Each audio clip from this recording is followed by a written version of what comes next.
Assalamualaikum warahmatullahi wabarakatuh. Alhamdulillah wassalatu wassalamu ala rasulillah wa ala alihi washabihi wa mawalah. Teman-teman, mari kita lanjutkan masih membahas tentang bab toharoh. Kemarin sudah membahas bagaimana air yang suci itu seperti apa. Air kalau misalnya yang sucinya ini kecampuran sama sesuatu yang merubah warna, rasa, dan baunya, dan bagaimana hukumnya air mustamal. Nah, sekarang ada air yang disebut air mutanajis. Wa iza waqa'a fihi najasata, apabila air tersebut, air yang suci tersebut didatangi oleh najis, wa taghayyara biha, dan berubah nih setelah datang najis itu, tokmuhu, apanya nih tokmuhu tuh, rasanya, au launuhu, ataupun warnanya, au raihatuhu, ataupun baunya, walau tagoyuron yasiron, walaupun sedikit saja ya berubahnya itu, fatanajas, maka dia tetap menjadi air yang najis, walau karena kodrol bahri, walaupun seluas lautan misalnya airnya, tapi kecampuran najis sampai bau sedikit, padahal itu tetap jadi air mutanajis.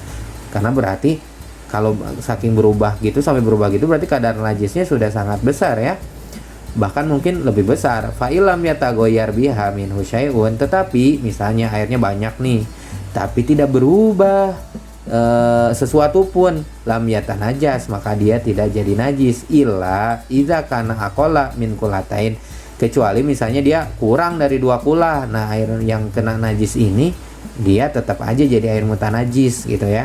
Tapi kalau misalnya lebih dari 2 kula dan tidak berubah sesuatu sedikit pun, nah dia tidak jadi apa? Dia tidak menjadi najis. Paham ya?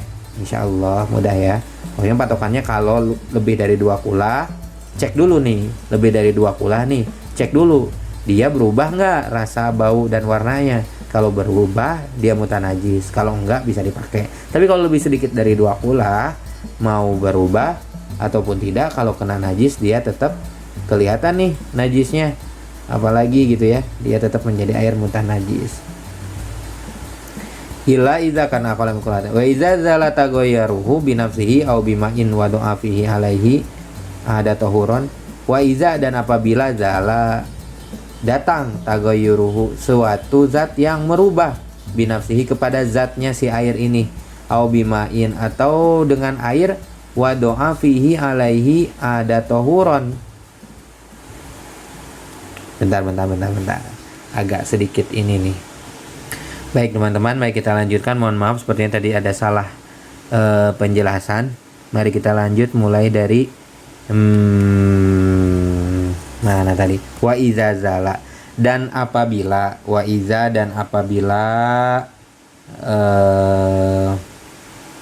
zala hilang, tagoyuruhu berubahnya air tersebut. Nih airnya udah berubah nih, tiba-tiba hilang nih perubahannya ini, binafsihi dengan zatnya air tersebut, au bimain, atau misalnya karena dicampur air lagi nih, air nih tadinya nih bau nih tapi ditambahin lagi air, atau misalnya diapain, disuling misalnya gitu ya, atau sekarang pakai water treatment misalnya, ada air dari sungai yang bau banget kan, udah butek banget nih air nih, misalnya di air daerah mana gitu sampai hitam banget, terus diolah misalnya disuling gitu ya dengan water treatment gitu, atau misalnya airnya itu tadinya sedikit nih cuman segelas, ditambahin lagi, dicampur lagi dengan air yang lebih banyak. Wado'a fihi alaihi wudi'a, yang disimpan alaihi di atas air tersebut, hanya ditambahin lagi air seember gitu ya. Oh, sekarang mah jadi tidak bau lagi, jadi tidak butek lagi, jadi jernih sekarang.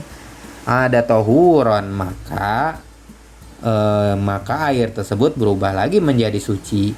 Wakaza, dan begitu juga lauzala, apabila hilang atagoyuru perubahannya itu, bimain ukhiza minhu, dengan air yang diambil dari si air tersebut, gitu ya. Misalnya ada minyak nih bercampur sama minyak nih, za'faron misalnya, atau minyak apa kecampur sama minyak kelapa misalnya, minyak kelapanya itu segelas misalnya ketemu sama air seember, di airnya jadi kuning kayak gitu ya, ada minyak kelapa, diambil si minyak kelapanya ini, diangkat si minyak kelapanya ini, nah ataupun diangkat tuh, wakanal baki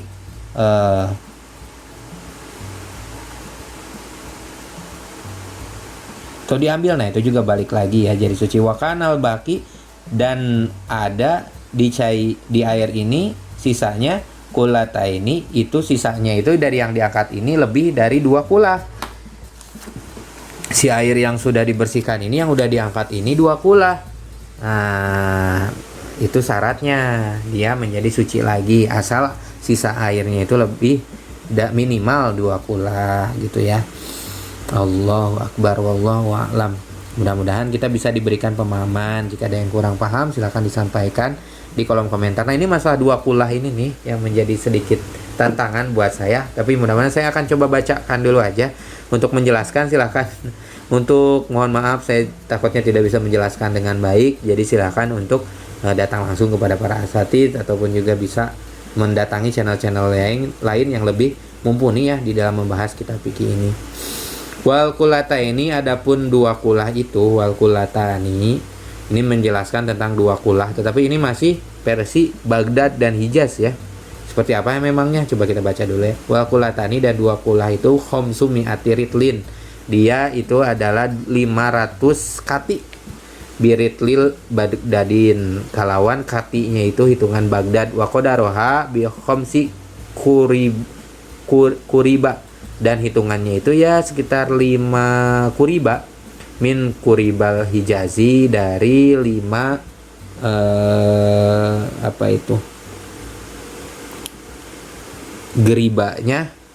geribanya orang Hijaz. Jadi hitungannya 2 kula itu setara 500 kati Baghdad atau 5 kuriba Hijaz.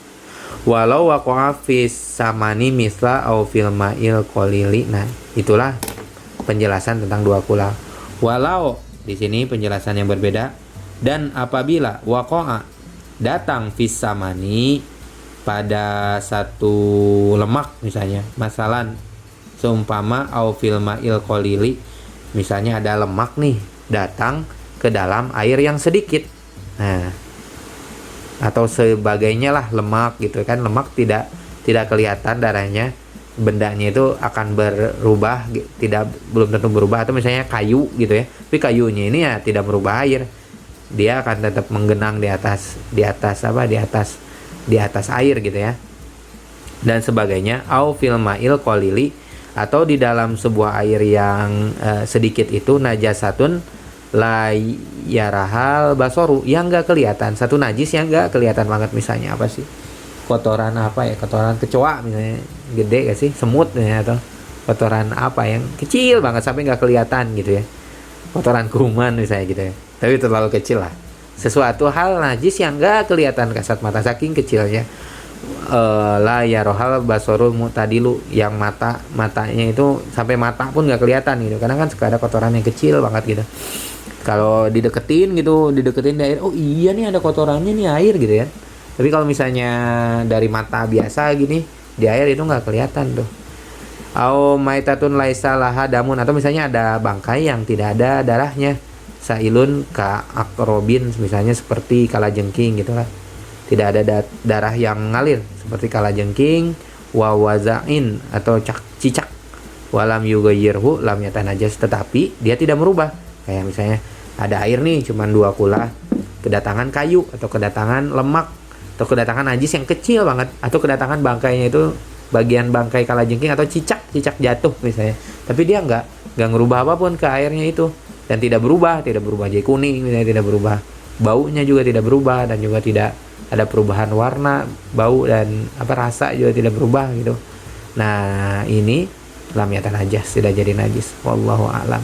Alhamdulillah teman-teman, tuntas sudah pasal tentang toharoh, tentang air, dan juga insya Allah nanti kita akan membahas faslun wa yahilul istimalu jami'ul mawa. Ini masih ada penjelasan tentang kitabut toharoh dengan pasal yang lain.